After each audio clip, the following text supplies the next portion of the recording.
Leader ফরেস্টের যেখানে আমরা এই মুহূর্তে রয়েছি ঠিক এখান থেকে আরও বেশ কয়েক কিলোমিটার গেলে কিন্তু পড়ছে বাইসারন ভ্যালি। আজকে এনআইএর তরফে যারা তদন্তকারী অফিসাররা রয়েছেন তারা আজকে এখানে অত্যাধুনিক প্রক্রিয়ায় এই গোটা যে এরিয়া রয়েছে সেটিকে পরিমাপ করার চেষ্টা করেছেন।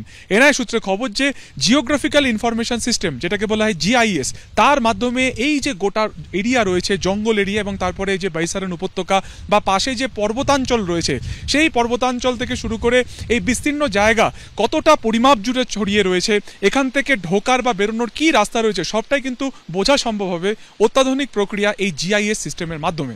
এনআইএর তরফে এর আগে ঘটনা রিকনস্ট্রাকশন করা হয়েছিল এবং 3D ম্যাপিংও করা হয়েছিল, কিন্তু 11 দিনে এখনো পর্যন্ত এই বিষয়টা পরিষ্কার নয় যে কোন রাস্তা থেকে এই সন্ত্রাসবাদীরা বৈসারণ উপত্যকাতে পৌঁছেছিলেন বা সেখান থেকে বেরিয়ে গিয়েছিলেন। সেই কারণে আজকে এই গোটা বিস্তীর্ণ এলাকায় জিআইএস সিস্টেমের মাধ্যমে পরিমাপ করার চেষ্টা করেন এনআইএর গোয়েন্দারা।